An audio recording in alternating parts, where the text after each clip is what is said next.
नमस्कार साथियों, सौरभ क्लासेस अकबरपुर के इस ऑफिशियल प्लेटफॉर्म पर आप सभी का बहुत बहुत स्वागत है। तो साथियों, पिछले वीडियोज में हम लोगों ने आपका हिंदी शब्दकोश और कुछ स्वर का छूटा हुआ पार्ट उसके बारे में हमने अध्ययन किया था। हिंदी शब्दकोश का गहन अध्ययन आप लोग जरूर कर लीजिएगा, उस वीडियो को अच्छे से देखिएगा, उसमें बहुत डिटेल में सारी जानकारी आपको दी गई है। फिर समय मिलेगा जब क्वेश्चन आंसर करवाएंगे तो उससे संबंधित आपको क्वेश्चन आंसर भी करवाएंगे, तो वो टॉपिक अच्छे से आपको समझ में आ जाएगा। तो आज का जो टॉपिक है हमारा, आज हम पढ़ेंगे अल्पप्राण, महाप्राण और घोष और सघोष। इसके बाद जो है हम शब्द की शुरुआत करेंगे। तो पहले हम आज कंटिन्यू करते हैं कि प्रयत्न के आधार पर, बाह्य प्रयत्न के आधार पर वर्णों का वर्गीकरण। तो ध्यान दीजिएगा,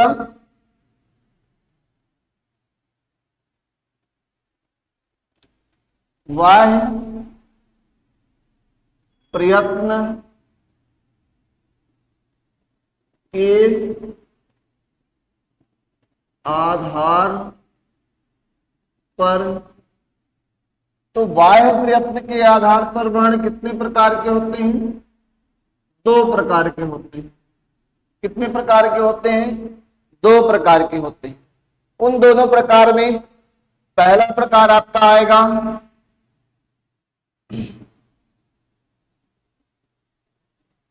पहला प्रकार है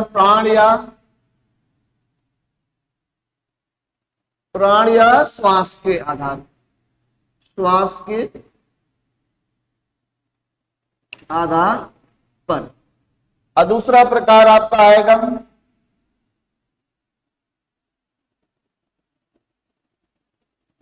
घोष या स्वर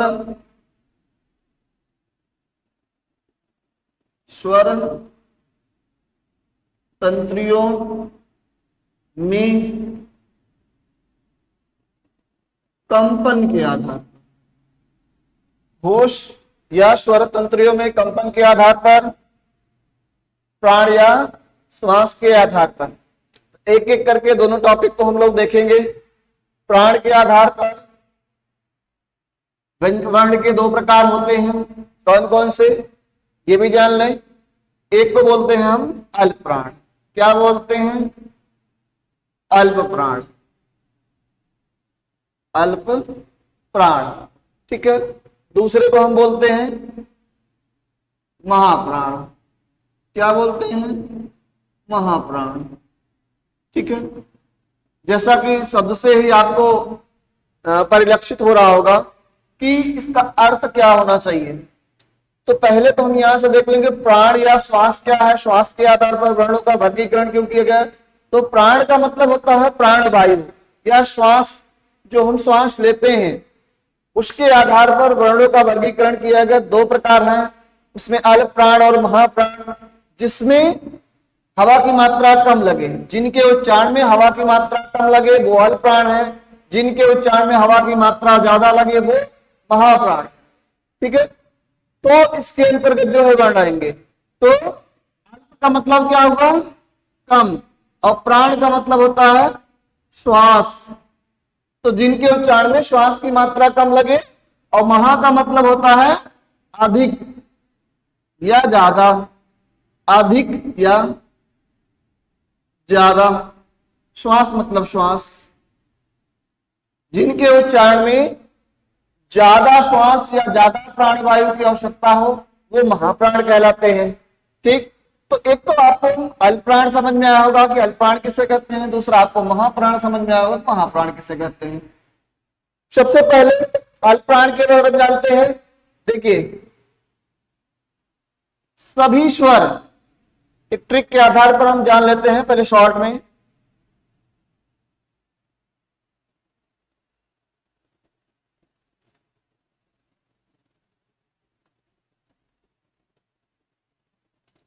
सभी स्वर प्लस अनुस्वार वर्ण प्लस प्रत्येक व्यंजन वर्ग का प्रत्येक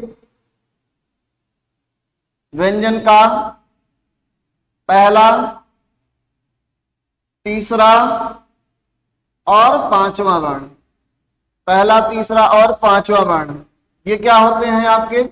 ये आपके अल्प प्राण होते हैं। सभी स्वर, अंक वर्ण, प्रत्येक व्यंजन का तीसरा, चौथा और पांचवा वर्ण ये आपके क्या होते हैं? ये आपके अल्प प्राण होते हैं। महाप्राण के अंतर्गत कौन कौन आएंगे? हाँ, एक चीज इसमें और भी रहेगा, आपका अंतस्थ व्यंजन भी रहेगा।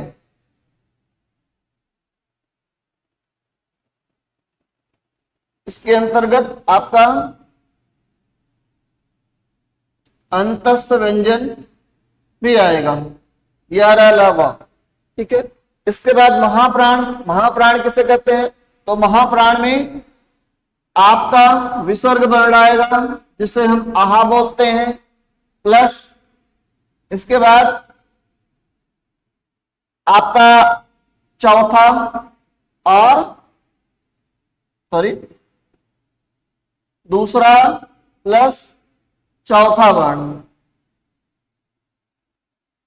दूसरा और चौथा वर्ण। और क्या आएगा? ऊष्म व्यंजन। ऊष्म व्यंजन। तो ये भी देखिए, ये भी ट्रिक पर आधारित है।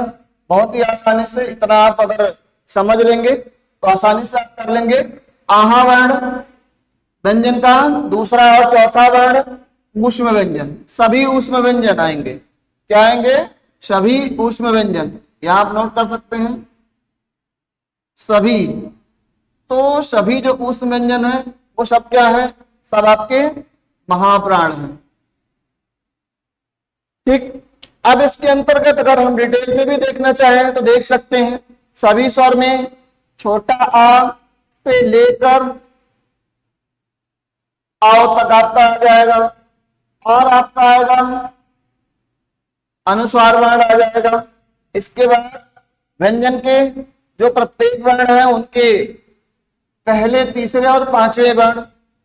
पहले जैसे का हो गया, इसके बाद गा हो गया, इसके बाद अंगा हो गया, च हो गया, इसके बाद जो है ज हो गया, इसके बाद या हो गया, ता हो गया, ता के बाद दा हो गया, इसके बाद ना हो गया। इसके बाद फिर देखिए ता हो गया,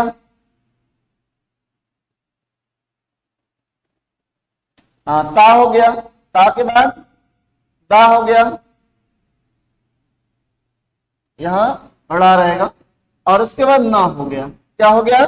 ना हो गया। इसके बाद प, इसके बाद बा, इसके बाद मा। ठीक है ना? तो ये आपके ये हो गए इतने।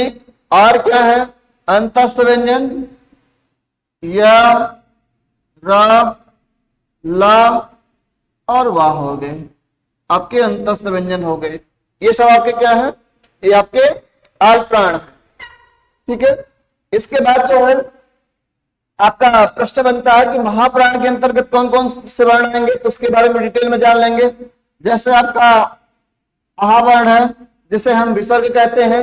इसके बाद प्रत्येक व्यंजन वर्ग का दूसरा और चौथा वर्ण। तो का व्यंजन वर्ग है, तो का व्यंजन वर्ग का क्या होगा? खा होगा और आपका घा होगा। जा में मतलब चा वर्ग का आपका होगा छ और झा होगा। टा वर्ग के अंतर्गत था होगा और धा होगा। ता वर्ग के अंतर्गत था होगा और धा होगा। इसके बाद जो आपका पावर के अंतर्गत आपका होगा हा होगा और भा होगा। ठीक है ना? तो ये आपके इतने व्यंजन हैं जो आपके महाप्राण के अंतर्गत आएंगे। आप इसी को केवल याद रखिएगा, सभी स्वर, अंक और प्रत्येक व्यंजन वर्ग का तीसरा, चौथा और पांचवा वर्ण क्या होते हैं? और अंतस्थ व्यंजन, ये सभी जो है अल्प प्राण होते हैं। और महाप्राण के अंतर्गत आपके आहा व्यंजन वर्ग का दूसरा और चौथा वर्ण और सभी ऊष्म व्यंजन होते हैं। ठीक है, इसकी और एक भी ट्रिक है कि आपकी 5 उंगलियां हैं, आप इससे भी याद कर सकते हो, सभी व्यंजन वर्ग याद हो जाएंगे। कैसे? पहला अल्प प्राण, दूसरा महाप्राण, तीसरा अल्प प्राण, चौथा महाप्राण और पांचवा अल्प प्राण। तो पहला, तीसरा और पांचवा क्या होंगे? अल्प प्राण होंगे। दूसरा और चौथा क्या होगा? महाप्राण होगा। ठीक है, ये हो गया। सभी स्वर जो होंगे वो आपके अल्प प्राण होंगे। अनुस्वार वर्ग जो होगा वो भी अल्प प्राण होगा। विसर्ग वर्ग जो होगा, विसर्ग वर्ण जो होगा वो भी क्या होगा? महाप्राण होगा। और प्रत्येक व्यंजन वर्ग के तीसरे और चौथे वर्ण जो होंगे वो महाप्राण होंगे और सभी जो पुष्प व्यंजन है वो महाप्राण होंगे। तो ये भी आपका आराम से तैयार हो जाएगा। अगर कहीं बात फंसेगी तो इतना जरूर ध्यान रखिएगा, स्वर जो होते हैं सभी वो अल्प प्राण है, अंक जो होता है वो महाप्राण है, अंक जो होता है अल्प प्राण है, आ जो होता है वो महाप्राण है। ठीक है, व्यंजन वर्ग का तो आप उंगलियों पर याद कर सकते हैं, अल्प प्राण, महाप्राण, अल्प प्राण, महाप्राण, अल्प प्राण, क्योंकि परीक्षा में इतना याद नहीं रहेगा। आप आराम से इन उंगलियों से जान सकते हैं कि पहला वर्ण अल्प प्राण होगा, दूसरा महाप्राण होगा, तीसरा अल्प प्राण होगा, चौथा महाप्राण होगा। और इसके बाद 11 अलावा अंतस्थ व्यंजन जो आपके हैं, उन अंतस्थ व्यंजनों के बारे में याद रखिएगा कि सभी अंतस्थ व्यंजन जो है वो आपके क्या है? अल्प प्राण है। और जो सभी उस व्यंजन है श श श श ह, ठीक है ना, उसको भी यहाँ नोट कर सकते हैं। ना ये हो गया आपका, और ये आपका श श श और हा, श श श श हा, ये आपके हैं। ये क्या होंगे? ये भी आपके महाप्राण है। ठीक, तो अब हम लोग चलते हैं घोष के आधार पर वर्णों का वर्गीकरण किया गया है, उसमें हम देखते हैं घोष का मतलब क्या होता है। तो हमने देखिए लिखा स्वर तंत्रियों में कंपन। स्वर तंत्रियों में कंपन के आधार पर वर्ण कितने प्रकार होते हैं?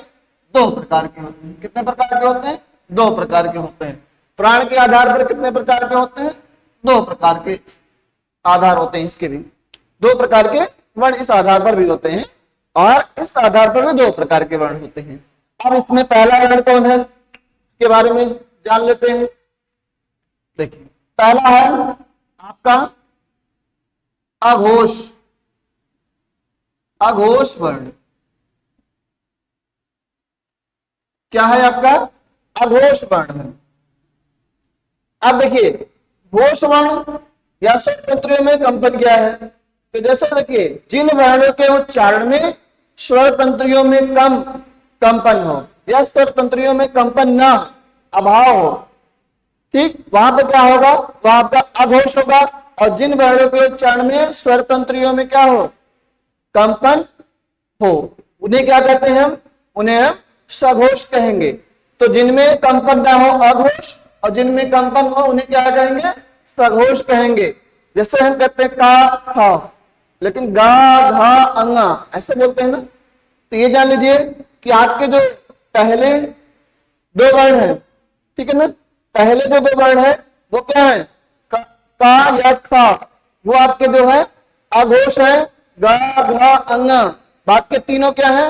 वो आपके सघोष होंगे। तो देखते हैं अघोष के अंतर्गत क्या क्या आएगा। प्रत्येक व्यंजन वर्ग का पहला दूसरा वर्ण, प्रत्येक व्यंजन वर्ग का पहला दूसरा वर्ण, और क्या होगा? तीनों सा, तीनों सा, प्रत्येक व्यंजन वर्ग का पहला दूसरा वर्ण और तीनों सा, ये क्या होंगे आपके? ये आपके अघोष होंगे। इसके बाद सघोष कौन होंगे? सघोष में भी देख लेते हैं। सघोष में कौन आएंगे? हाँ, सघोष या इसे घोष भी कहते हैं। सघोष या इसे घोष भी कहते हैं। तो ध्यान दीजिएगा, सघोष के अंतर्गत कौन कौन आएंगे? तो सघोष के अंतर्गत तीसरा, चौथा, पांचवा वर्ण, तीसरा, चौथा, पांचवा वर्ण प्लस अंतस्थ व्यंजन, प्लस अंतस्थ व्यंजन, अंतस्थ व्यंजन, और क्या आएगा? हा वर्ण, आपका हा वर्ण। ठीक है, अंतस्थ व्यंजन प्लस हा, ये आपके क्या हो जाएंगे? ये आपके हो जाएंगे सघोष।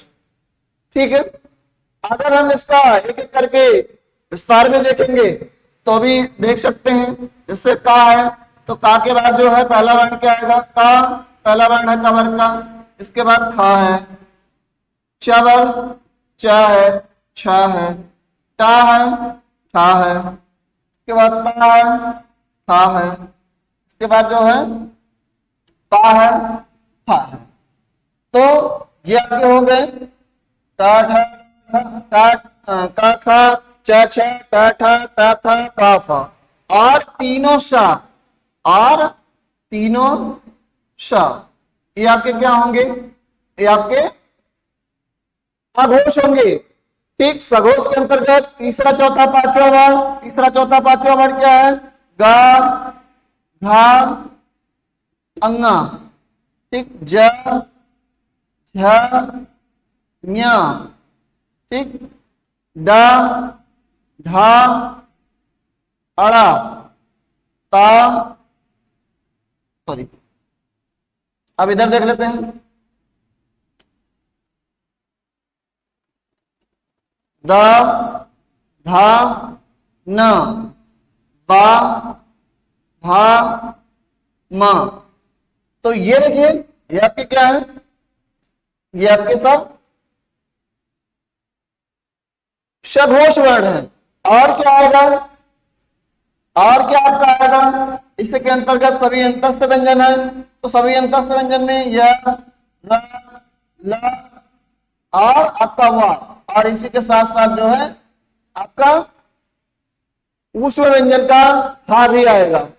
ठीक, तो साथियों ये आपका अल्प प्राण और महाप्राण है। बहुत आसानी से इसको आप तैयार कर सकते हैं, बहुत इजी है, आराम से ट्रिकी बेस में तैयार कर सकते हैं कि अघोष कौन है? पहला, दूसरा वर्ण, तीनों शाह आपके अघोष है। पहला और दूसरा वर्ण प्लस तीनों शाह, ये क्या होंगे? आपके अघोष होंगे। ठीक है, बाकी सब जितने हैं वो सघोष होंगे।